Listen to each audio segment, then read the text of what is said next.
يا ربي بالمصطفى بلغ مقاصدنا واغفر لنا ما مضى يا واسع الكرم يا ربي بالمصطفى بلغ مقاصدنا واغفر لنا ما مضى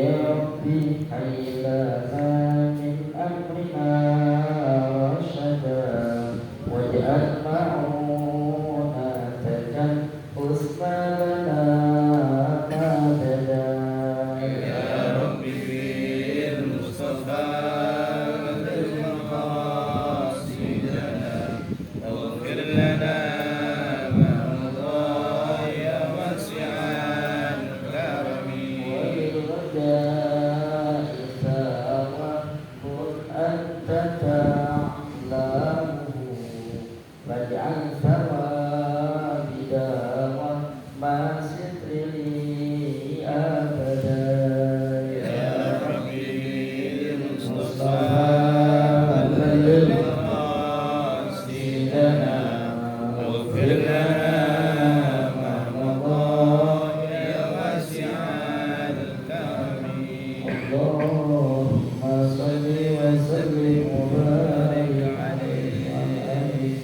بسم الله الرحمن الرحيم. الحمد لله رب العالمين. اللهم صل على سيدنا محمد الفاتح المولد والخاتم لما سبق وناصر الحق بالحق والهادي إلى صراط المستقيم وعلى آله حق قدره ومقداره العظيم. اللهم أخرجنا من ظلمات الوهم وأكرمنا بنور الفهم وافتح علينا بمعرفة العلم وأسن أخلاقنا بحكم سهل لنا أبواب الفضل وانصر علينا من خزائن رحمتك يا أرحم الراحمين. قال الشيخ المؤلف رحمه الله تعالى وعلى النفع به وببركة عظمه وبقوة الدارين آمين. قال رضي الله عنه وعنه قال رضي الله عنه أن يمسح جبهته بعد فرaghihi min at-taslim. Sunnah yang ke-355. Lewat, benar. Sunnah yang ke-355. An yamsaha, sunnah mengusap jabhatahu akan jidatnya ba'da faraghihi setelah selesainya minat taslimi dari salam. Jadi sunnah mengusap wajah, mengusap jidat, yakni maksudnya wajah itu dari jidat yang sunnah mengusap jidatnya setelah selesai dari salam. Assalamualaikum warahmatullahi wabarakatuh. Assalamualaikum warahmatullahi wabarakatuh. Sunnah. Kalau sebelum salam maka makruh hukumnya usap jidat. Kalau ini usap muka termasuk kunut makruh. Kunut usap muka jidat aja ini makruh kalau belum selesai salam. Sujud panas banget umpamanya. Maka di sini kumpul begini makruh. Menjadi aja. Kecuali kalau ada kertas atau tisu sini sujud itu sujud nempel, nggak apa-apa tuh. Begitu diangkat nempel di jidat. Tapi nih kalau dicabut dia sujud lagi batal. Biasa. Kenapa? Karena sujudnya udah terhalang sama tisu. Ya, terhalang oleh pakaian. Tisunya jadi pakaian ketika nempel di sini. Ketika masih di sini, bukunya tepat, jadi gak batal. Begitu diangkat, ikut. Ya, kepala diangkat ikut. Maka sujud lagi yang kedua batal kalau masih di atas tisu. Sama kayak orang pakai sorban, sujud di atas sorbannya. Kalau sorbannya masih di sini, biasa. Gitu. Gimana ya? Sorbannya lepas. Itu gak apa-apa kalau sorbannya lepas. Kalau pakai topi, sholat pakai topi, ikut. Gak dibalik gitu. Ujungnya di sini gimana ujungnya? Keganjel ya. Keganjel. Jadi kalau dia pakai peci, kalau sekedar dia tutup begini aja nggak apa-apa mas. Yang penting ada sebagian jidat yang langsung tentu tempat sujud gitu. Jadi sunnah itu kita assalamualaikum warahmatullahi wabarakatuh. Apa kan ada sebagian nggak mau. Dia assalamualaikum warahmatullahi wabarakatuh. Belum jidatnya, udah dibaca. Gini aja, itu biarin itu saja. Yang penting itu ada kesunahan tersendiri. Ya, kalau dalam apa namanya Asy'ari layusan mas'uluhi akibatnya as-salatu bal aula tarku bihilah bikharijiha faisan mas'uluhi la sunni. Jadi kalau di dalam sholat kaya sunnah membasuh atau mengusap wajah setelah selesai doa-doa di dalam sholat. Wabillahi warhamni wajhuri sholat enggak ada sunnah. Itu doa kurut enggak sunnah. Selain apa namanya ada doa-doa di dalam sholat enggak sunnah usap wajah. Kalau sudah selesai baru sunnah. Bihilah bikharijiha, beda dengan yang di luar sholat. Doa sunnah, usap wajah sunnah. Selesai doa usap. Kenapa? Sebagian ulama mengatakan karena ketika doa kita begini seolah-olah kita nadanya rahmat Allah. Dapat rahmat, maka kita taruh di bagian dohir kita yang paling mulia. Begitu dapat pertama kali kita taruh di tempat yang secara dohir itu bagian yang paling mulia. Yang paling mulia apa? Wajah. Ya, dibanding tangan, dibanding yang lain, wajah yang paling mulia. Nah itu kalau melihat perempuan lihat apa? Lihat mukanya kan? Bener ya? Dia lagi pura-pura nih. Dulu lihat bini apa? Mukanya kan? Karena ketika orang melamar aja boleh lihat wajah sama telapak tangan. Boleh. Jadi kalau mau lamar orang itu perempuan salah kalau di dalam aja mesti lihat dia, artinya boleh dilihat sama calon yang mau lamar nih, orang yang mau lamar. Tentang kalau salah itu dia bisa pakai cadar, jadi nggak bisa dilihat, enggak lempengan itu boleh gitu, jadi boleh dibuka wajah doang ini nggak boleh berlebihan boleh. Ya, jadi apa namanya balik lagi ngusap jidat itu sunnah setelah mengucap salam. An yakunal masmu biyadihil yumna, bahwa sunnahnya adalah mengusap biyadihil yumna dengan tangannya yang kanan. Tangan kanan dan kepun dan kiri kanan. Assalamualaikum warahmatullahi wabarakatuh. Biasa kan kita gitu ya. Baca apa? Alhamdulillah. Alhamdulillah itu kita gembira, kita bersyukur udah menyelesaikan sholat, berharap bisa ngerjain sholat berikutnya gitu. Jadi sebelum kita sholat berikutnya udah dapat pahala ngerjain sholat, udah ngerjain sholat berikutnya. Alhamdulillah. Jadi senang udah ngerjain sholat, pengen ngerjain sholat yang berikutnya. Sambil dia baca asyhadu an la ilaha illallah, asyhadu an la ilaha illallah warahmanur rahim, Allahumma adhi anil hamma wal hazan. Allahumma adhi anil hamma wal hazan. Apa kan? Jangan sehari-hari. Apa ya? Ya Allahumma adhi anil Allahumma adhi anil hamma wal hazan. Di boleh terdapat asyhadu an la ilaha illallah warahmanur rahim, Allahumma adhi, atau ya Allahumma adhi anil hamma wal hazan. Itu bacanya gitu. Ada juga yang pakai bismillahirrahmanirrahim, la ilaha illallah warahmanur rahim, Allahumma adhi anil hamma wal hazan. Ada apa namanya, ada riwayat yang menyatakan begitu. Kemudian ad-du'a wa dzikru aqibas shalah, sunnah berdoa dan juga berzikir aqibas sholati, selesai sholat.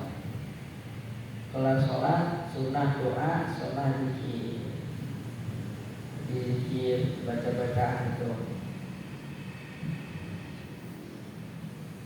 An yakuna muttasilan bisalamil faraidi, an yakuna sunnahnya itu bahwa doa dan zikir itu muttasilan bisalamil faraidi, nyambung dengan salam salat fardu. Jadi tanpa ada kepisah. Assalamualaikum warahmatullahi wabarakatuh. Assalamualaikum warahmatullahi wabarakatuh.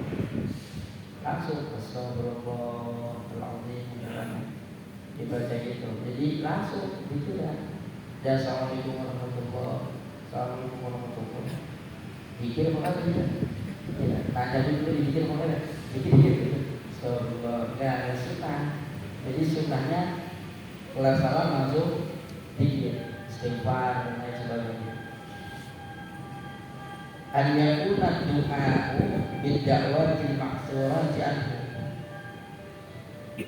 dan sunnahnya itu berdoa dengan doa-doa yang maksurah, doa-doa yang memang diajarkan oleh Rasulullah SAW. Itu sunnahnya begitu afdal.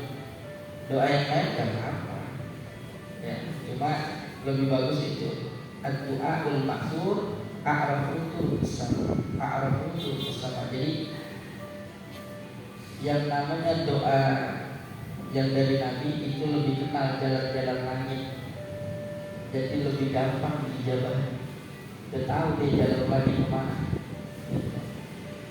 Yang wajib kita istighfar, pertama astagfirullahaladzim, astagfirullahaladzim, astagfirullahaladzim. Terus baca Allahumma antassalam tabarakta wa ta'ala ya dzal ikram, atau Allahumma antassalam wa ilaika assalam wa ila rabbika salam. Itu udah tambahan, nyambung beberapa riwayat ya. Kalau mau gitu doang Allahumma antassalam wa mintassalam tabarakta wa ta'ala ya dzal ikram, boleh. Itu ada hadisnya. Dan itu juga yang kita biasa baca, ya itu justru itu digabung ya. Jadi ketika ada satu riwayat, ada beberapa riwayat digabung, itu lebih utama dibanding mengumpulkan satu riwayat. Di beberapa hadis itu boleh. Kayak kita baca doa kita wajah wajahnya, terus yang kedua berkabir itu kan apa namanya, beberapa riwayat gabungin. Jadi boleh.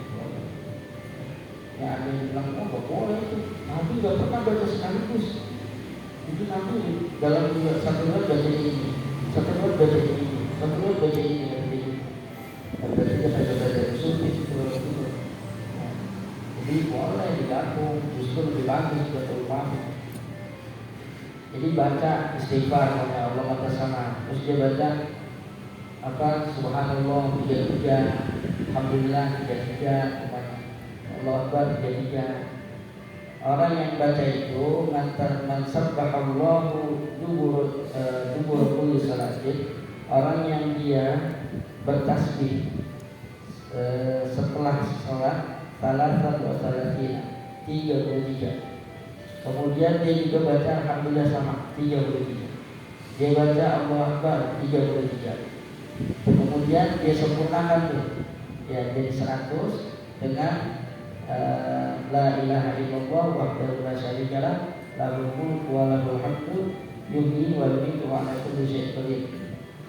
Dia sempurnakan jadi begitu jadi 100. Maka ghufirat khotoyahu wa ikana illa zabadil bahr, maka diampunkan dosa-dosanya sekalipun dosanya sebanyak buih di lautan.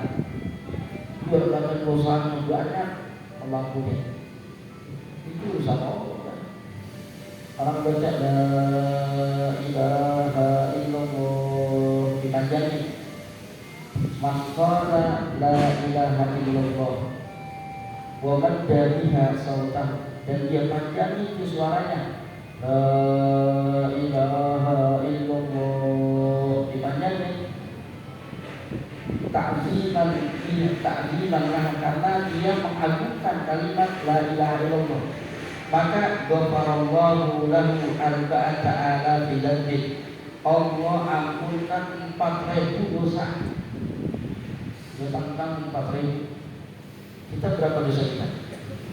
Lebih atau kurang? Lebih ya. Yang sadar diri ya. Iya, 4.000. Tapi kalau setiap la ilaha illallah begitu 4.000 apakah gue pusing tuh? Ya, 4.000. Akhirnya ditanya, bagaimana kalau dosanya nggak sampai 4.000? Kalau dosanya wa illam yakun arba'atu alafi dzambin, kalau dia kagak dosa, dia nggak berbuat dosa sampai sebanyak 4.000 dosa, maka ghufira dzunubi ahli wa jirani, Allah ampuni tuh dosa keluarganya. Kalau emang kurang juga nggak sampai 4.000, Allah ampuni dosa tetangganya. Jadi tetangga dapat kebahagiaan. Malah kita kalau lagi baca la ilaha illallah talqin 3 kali aja udah kayak apa tuh? Ya, 4.000 setiap hari, 4.000 dosa kita diampuni. Kalau udah habis keluarga kita diampuni, habis juga buat tetangga kita. Yang betul kebagian juga, ya perkataan juga. Ya Allah, kalau memang dosa saya nggak sampai 4.000, apa keluarga saya nggak sampai 4.000, sisa 2.000, saya mati ya loh, jangan ngomong, tak ada bisa, ya kan tetangga kan iya, dapat. Jadi dapat kebagian, kan tetangga 40 ke depan, 40 apa kanan kiri 40 belakang itu tetangga. Jadi tetangga bukan nempel doang. Kalau punya tetangga dia baik. Ya. Kalau perlu kita masak banyakin. Dalam riwayat banyakin kuah. Bukan banyakin kuah berarti kuah doang dikasih kan. Enggak, maksudnya ya ini biar hidup kita. Sama kayak Nabi gini. Ittaqun nar walau bisyikki tamr. Bikin perlindungan benteng untukmu dari api neraka sekalipun dengan secuil korma. Kita ini sedekah secuil korma. Lah jangan ditelan mentah-mentah. Udah korma antum aja dipotek. Udah satu dipotek. Ini anak sedekah mente. Dan itu kira-kira ribu itu makanya gitu. Itu kan selalu meledek orang. Iya, artinya itu perumpamaan aja. Apa bahasanya? Majas ya. Majas apa kali? Metafora apa mana? Iya kayak ya pokoknya majas gitu dah. Ya, kan ada apa namanya pena menari-nari di atas meja.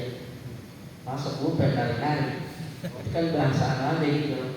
Itu kira-kira begitu bahasa. Jadi bukan berarti aja sepotek kita tiap hari. Ya, di juga satu sekilo, satu biji. Mereka pada tengah malam. Ya, kasih sedekah, sama sedekah. Ya Allah masih sepotek doang. Nah itu ganggu orang namanya. Ya, apa yang meledek orang. Itu kan perumpamaan aja.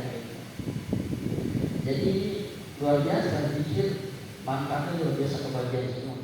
Apalagi tadi kita baca la ilaha illallah adada ma khalaqa fis sama. Baca la ilaha illallah sekali tapi pengennya 9 yang ada di langit. Makhluk yang ada di langit kayak apa itu? Berapa yang ada di langit? Malaikat ada di langit di Baitul Ma'mur setiap hari masuk 70.000 malaikat. Masuk 70.000 pada balik lagi. Udah betah di dalam, masuk lagi 70.000. Nah ini sekarang udah berapa tahun ini? Ya malaikat masuk penuh. Malaikat tidak ada yang tahu. Ya manusia tidak ada yang tahu berapa jumlah malaikat. Banyak, tiap hari 70.000. Dan katakan ukurannya bareng sama malaikat Jibril. Malaikat Jibril usianya ketika ditanya sama Rasulullah, ya Jibril, ente umurnya berapa? Waduh, saya kagak tahu. Tapi yang seingat saya, ketika saya diciptain, itu saya lihat bintang gede, dan bintang itu nggak muncul kecuali 70.000 tahun sekali. Dan saya melihat sudah mencapai 70.000 kali. Berapa kira-kira? 70.000 kali 70.000 berarti ya? Benar nggak? Berapa itu? Segitulah. Ya. Jadi walaupun berapa tahun udah. Jadi kalau dihitung 1 kali 70.000 malaikat yang masuk di Baitul Maqdis itu kayak apa? Berarti banyak banget itu di langit. Mau kita nggak tahu berapa jumlahnya. Jadi sebilangan yang ada di langit, makhluk yang ada di langit, sebilangan makhluk yang ada di bumi. Ya kan, ada dama khalaqa fil ardh, ada dama baina dzalik, yang di antara langit sama bumi. Makhluk Allah banyak. Angin makhluk Allah juga, udara makhluk Allah. Ya termasuk ya serangga segala macam. Banyak. Jadi itu dibaca la ilaha illallah itu berapa miliar, berapa triliun itu. Sekali baca itu triliunan itu parah, masya Allah. Lu besok mau baca lagi kebanyakan kan? Astagfirullahaladzim. Bukan begitu. Ya, itu cara mudah mendapatkan pahala. Masya Allah, itu kan yang nyuruh itu kita. Kan itu Nabi.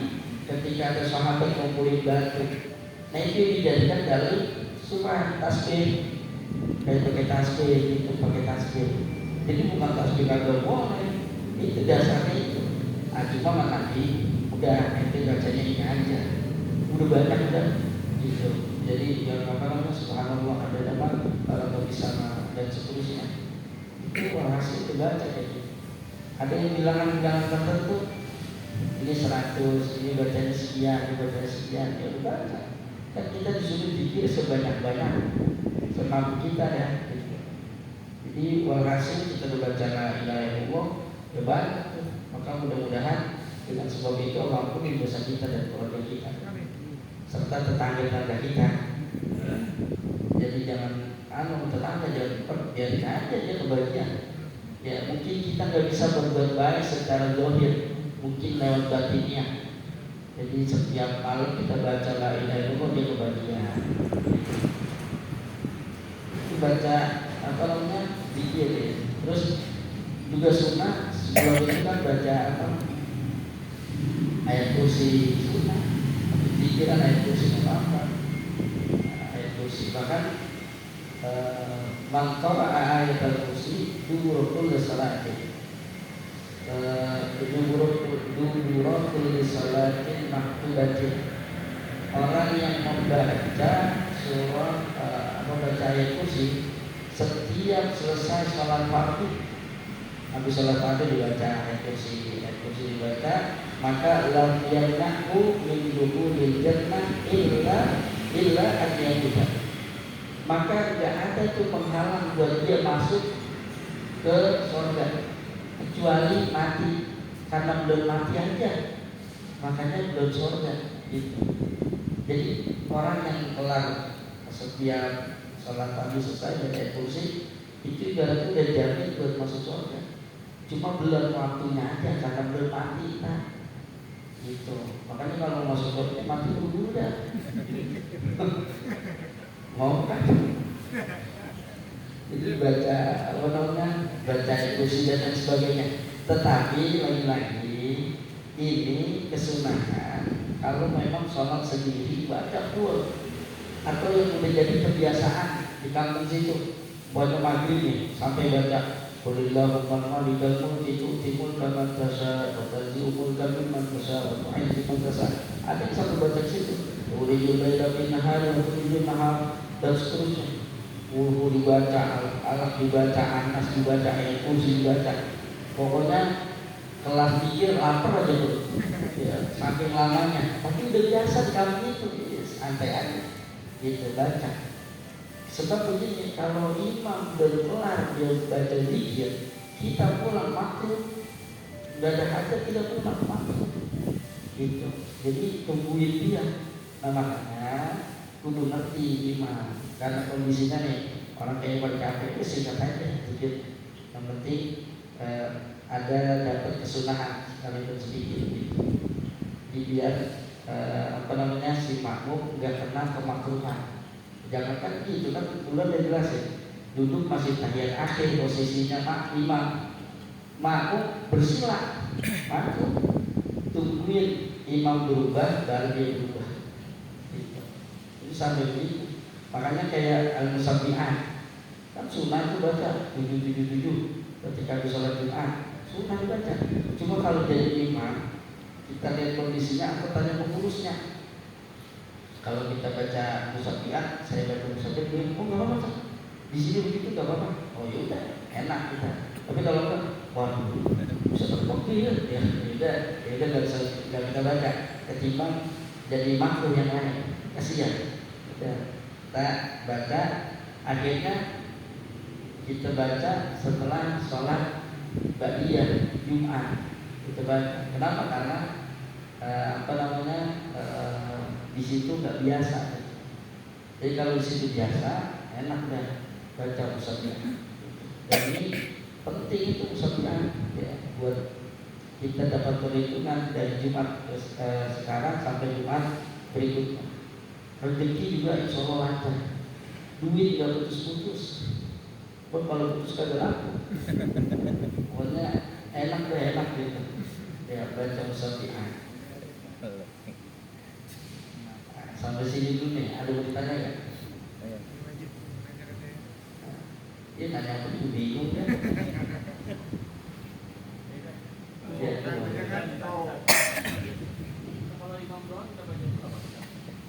Apa tuh? Iya. Ini kan kalau kita baca musabbihan, kalau kita jadi makmum, kita tarik posisi aja. Artinya tuh yang kira-kira nanti kan lama orang bergerak tuh pada pergi nggak ganggu. Umpamanya gini, ini di sini, umpamanya di sini baca. Orang biasanya lewat sini, kita kan jadi jadi ngalamin orang. Makanya kita cari posisi yang enak gitu. Ya nggak apa-apa, kan kita sendiri kita nggak ngelibatin yang lain. Jadi gitu, salam, assalamualaikum warahmatullahi wabarakatuh, langsung nanti baca gitu, musabbihan di 7 gitu. Cuma kalau memang yang lebih bagus karena ada imam, ikutin aja imam istighfar dan istighfar. Cuma kalau kita mau nambah musabbihan tidak apa-apa, karena kita nggak terkait sama makmum yang lain. Yang penting itu tadi posisinya jangan ngalangin. Umpamanya di masjid depan pintu kita akan mengarah situ. Kalau orang pada keluar itu masih tahiyat akhir aja. Ntar orang jadi ribet gitu. Jadi ambil posisi yang kira-kira enak. Baca musabbihan. Kalau bisa cepat ya cepat. Kalau memang nggak bisa cepat, agak lambat ya apa. Ada lagi nggak? Kalau untuk sujud ya, kalau misalnya jidat kita ketutupan beberapa helai rambut gitu, tapi nggak semuanya full ketutupan, itu apakah anggota sujudnya membatalkan? Jadi anggota sujud yang 7 itu syaratnya jidat ketutupan. Dan jidat salah satu dari yang kita maka harus berputar. Ketika dia sujud, ada aja sebagian jidatnya yang udah menyentuh tempat sujud, tidak apa. Artinya apa? Sekalipun tertutup jidatnya, dia pakai baju ini tidak apa. Ini masih kena pokoknya tidak apa. Gitu. Asal ada sebagian dari jidat ini, ya sebagian dari jidatnya menyentuh tempat sujud. Jadi sekalipun kehalang sama rambut, kalau nggak full masih ada sebagian yang tertutup, nggak apa-apa. Kalau tutup semua itu tutup semua udah susah kalau gini, ya maka nggak boleh. Biasa dia sujudnya maka berarti biasa sholatnya. Ya. Yang terkait misal kita setelah salam, kalau misalkan setelah salam kita berdoa dulu, habis berdoa baru misal maka ada terjemahnya juga. Terus yang kedua terkait sholat ba'diyah sebelum sholat wajib ya. Nah, Qobliyah yang sebelum Qobliyah ya. Oh ya, Ba'diyah ya. Qobliyah. Nah, apakah sholat Qobliyah itu harus nunggu selesai harus nunggu waktu sholat wajib masuk atau sebelum, misalkan sholat Jumat ya, kebetulan di kita kan azannya sekali. Nah, saat kita datang ke masjid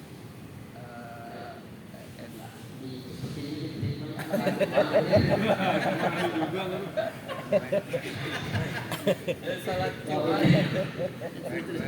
Jumat setelah salat Jumat kita datang salat Jumat itu saat salat tahiyatul masjid apa dibarengi dengan qobliyah itu. Kasih tahu. Ada jadi yang memang BBB kan. Ada timang-timang. Jadi yang pertama sholat usap muka. Jadi usap muka setelah salam ada, usap muka selesai doa ada. Jadi itu sunnah yang lain. Kalau kita akan disalamkan usap muka berarti ada sunnah yang usap muka setelah salam. Terus kemudian kita doa usap muka, kita dapat sunnah usap wajah setelah doa. Gitu. Jadi tidak dapat sunnah yang usap setelah salam. Jadi sunnah yang beda. Nah kalau sholat qobliyah itu mesti udah masuk waktu sholatnya.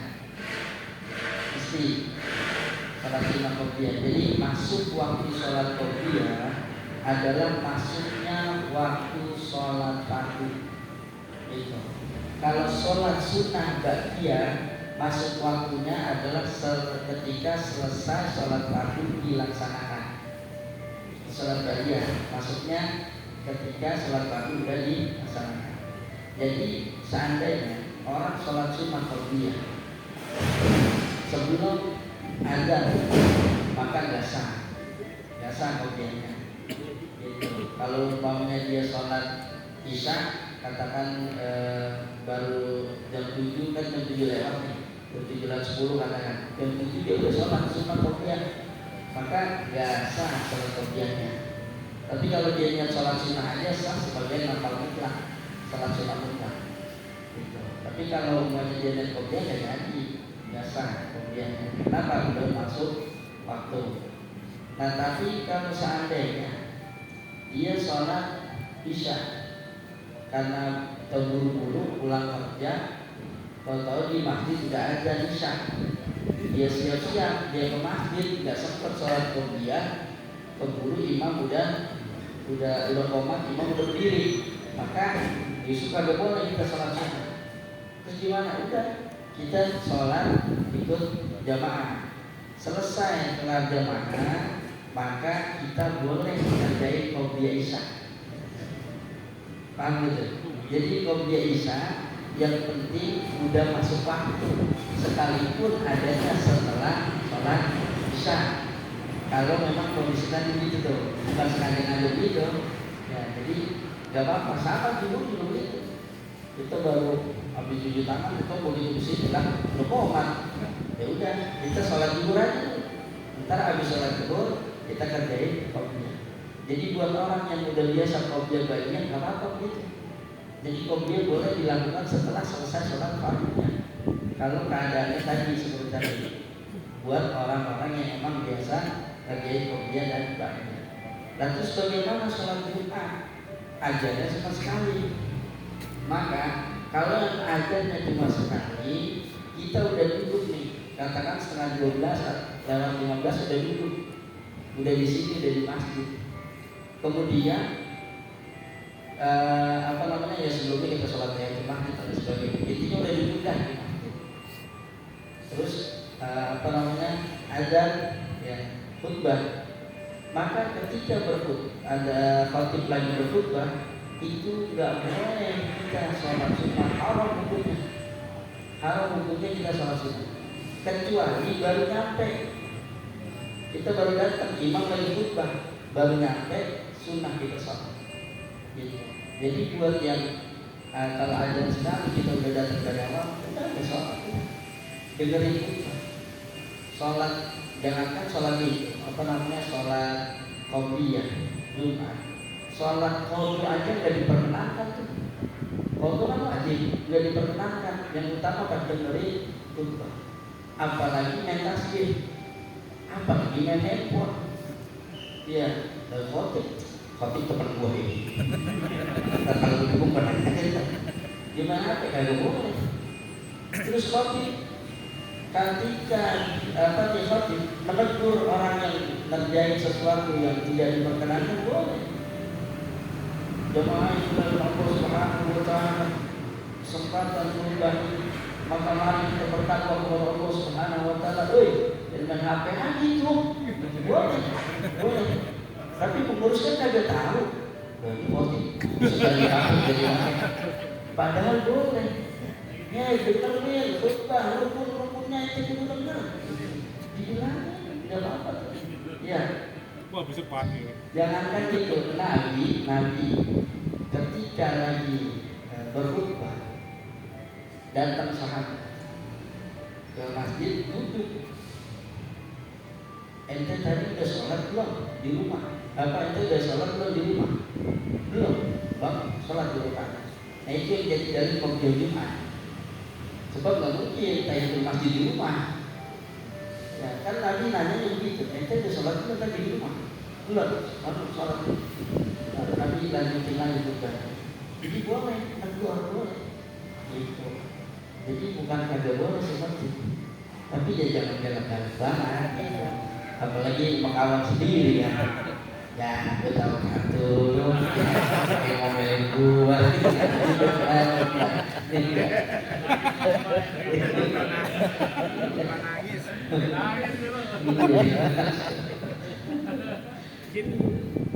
Ya. Jadi gitu ya. Kan Buaya.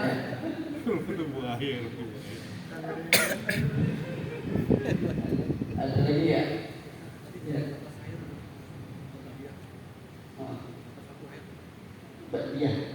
Badiah yang sampai masuk waktu sholat berikutnya. Kalau yang ada badiahnya ya, maghrib, kita kerjain maghrib sampai sebelum isya masih boleh badiah maghrib. Gitu. Dan begini, maghrib kalau maghrib ya agak rentang. Maghrib itu kalau menurut kaul qadim itu singkat. Kalau menurut kaul qadim itu singkat. Jadi masuk waktu bersuci, nutup aurat, sholat 5 rakaat, habis waktunya. Itu standar waktu maghrib kaul qadim Imam Syafi'i. Nah, makanya kalau itu kita kadang masih jaga, artinya kaul qadim Imam Syafi'i waktu maghrib cukup singkat, maka kita nggak berleha-leha ketika maghrib. Makanya di sebagian tempat azan langsung koma. Nah, bukber itu, ntar habis itu baru dia badiah. Plus kalau dia mau kopiah, habis itu dan kopi. Gitu. Jadi habis sholat baru dia kopiah malah. Jadi kopiah badiah. Jadi badiah ada waktu sholat berikutnya nggak apa-apa. Sama begini, sholat subuh baru tumben kesiangan. Baru tumben kesiangan. Itu jam 6:30, baru kesiangan lagi. Habis itu waktu ya. Iya, jam 6:30. Terus bagaimana? Nah, kan dia belum ngerjain sholatnya tuh subuh. Dia sholat dulu 2 rakaat. Ya, sholat sebelum subuh, sholat fajar. Habis itu dia baru sholat subuhnya ada apa? Buat orang yang udah biasa. Nah kalau sabun saling siangan mah ya, menggolah dua itu. Ya. Ya, ada lagi ya.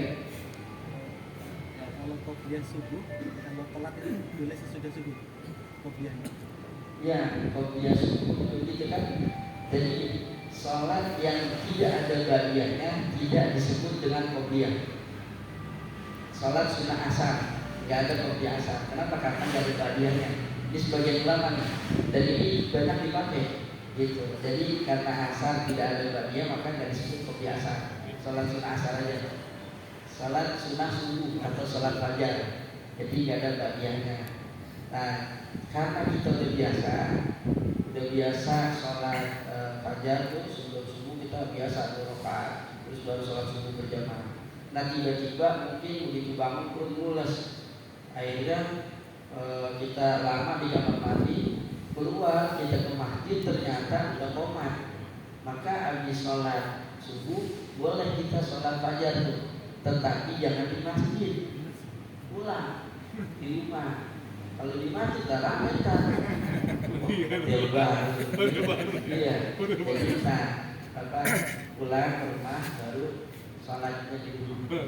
Itu sunnah buat orang-orang yang lazim yang memang biasa, kan dia tetap dapat kesunahan sekalipun udah sholat subuh baru dia kerjain sholat sunnah subuhnya atau sholat fajar.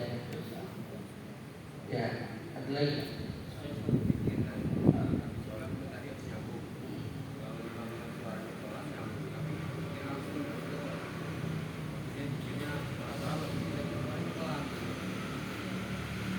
Ya, kalau suaranya pelan, yang penting dia masih zikir, masih dapat buat senang dia. Nah si makmum bagaimana? Si makmum zikir aja masing-masing, nggak apa-apa. Jadi kalau imam nggak mampu zikir, si makmum zikir masing-masing nggak apa-apa. Nggak mesti harus bersama sama imam. Cuma kalau mau abdulnya bareng-bareng. Ya, cuma sebagian ulama begini nih kata Imam Ibnu Hajar Al-Haytami. Jadi kalau seandainya makmum itu emang kalau dilepas kagak bisa zikir ya, imam diam aja.